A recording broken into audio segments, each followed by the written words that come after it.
Apa kabar semuanya? Semoga selalu sehat. Nama saya Rivaldo Filius Valentino, panggilannya Aldo.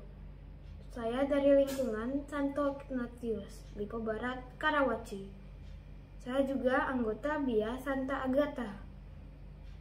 Hari ini saya akan bercerita tentang Raja Salomo yang bijaksana. Diambil dari kitab 1 Raja-Raja bab 3 ayat 16 sampai 28. Selamat mendengarkan cerita saya ya. Raja Salomo atau Sulaiman adalah putra Daud.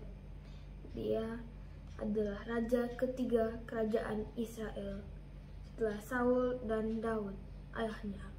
Ibunya adalah Bathsheba. Raja Daud adalah seorang anak Tuhan yang hebat. Selama pemerintahannya, Israel tumbuh 10 kali lebih besar daripada kerajaan Raja Saul. Tetapi sekarang dia tidak bisa memerintah lebih lama.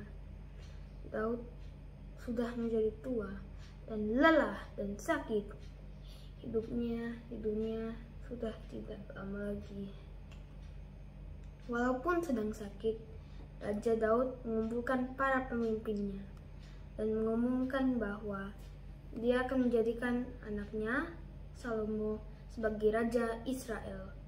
Daud mengatakan bahwa Salomo adalah orang yang dipilih Tuhan untuk menjadi Raja Israel.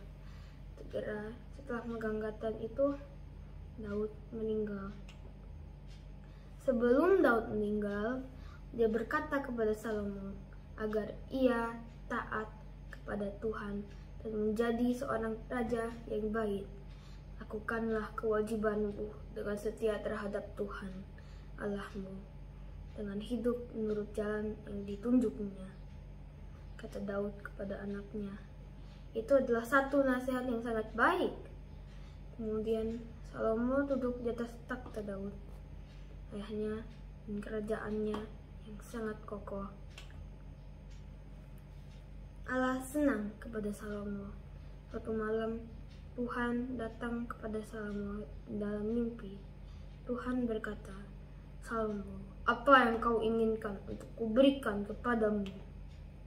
Dalam mimpinya, Salomo menjawab, "Tuhan, Allahku, aku masih sangat muda dan aku tidak tahu bagaimana mestinya memerintah.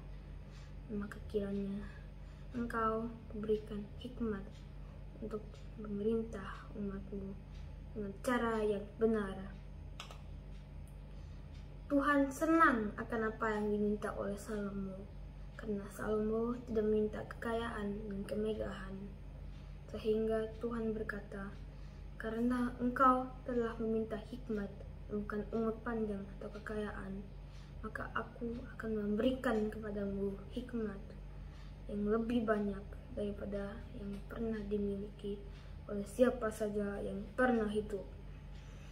Tetapi aku juga akan memberikan kepadamu apa yang tidak kau minta, yaitu kekayaan dan kemuliaan." Tidak perlu waktu lama untuk orang Israel mengetahui hikmat Salomo. Suatu hari datanglah 2 orang ibu dengan seorang bayi menghadap Raja Salomo.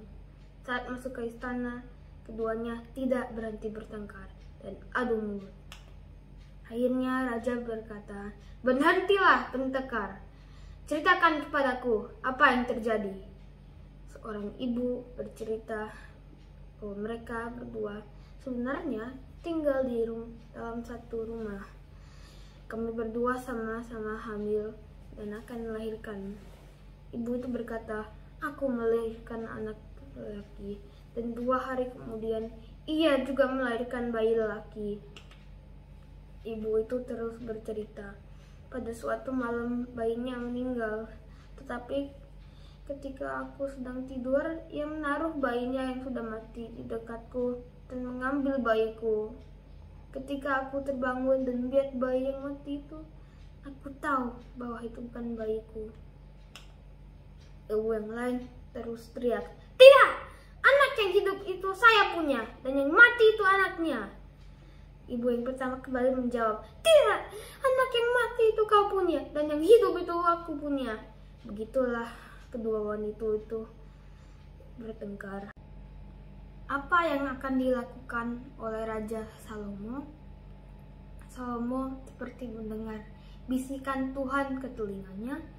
Tidak lama kemudian Raja berkata, "Ambilkan aku pedang," katanya kepada prajuritnya. Kemudian datanglah prajuritnya yang membawa sebuah pedang yang sangat panjang dan tajam. Raja berkata kepada prajuritnya, "Penggalah bayi yang hidup itu menjadi dua dan berikan separuh pada masing-masing wanita ini." Sang prajurit langsung mengambil bayi itu dan siap memenggalnya. Tiba-tiba ibu yang pertama berkata sambil memohon kepada raja, "Jangan! Mohon jangan bunuh bayi itu. Berikanlah bayi itu kepadanya." Sambil ibu yang pertama menunjuk ke arah yang ibu yang kedua. Tapi ibu yang kedua berkata, "Jangan berikan kepada siapapun. Penggal saja bayi itu." Akhirnya Raja Salomo berbicara, "Jangan bunuh anak itu. Berikanlah bayi itu kepadanya." Sambil menunjuk ke arah ibu yang pertama. Dialah ibunya yang sebenarnya. Karena Salomo tahu, seorang ibu yang mencintai anaknya tidak akan rela anaknya dibunuh, sampai ia rela menyerahkan anaknya supaya anaknya tetap hidup dan tidak dibunuh. Ketika rakyat mendengar bagaimana Salomo mengatasi kesulitan itu, mereka bersuka cita mendapat raja yang begitu bijaksana. Selama pemerintahan Salomo, Allah memberkati bangsa itu karena mereka menumbuhkan banyak sekali gandum dan jelai, buah anggur dan ara, serta makanan lainnya. Rakyat memakai pakaian yang bagus dan tinggal di rumah yang bagus. Setiap orang mempunyai lebih dari cukup. Terima kasih untuk mendengarkan sama saya. Dadah.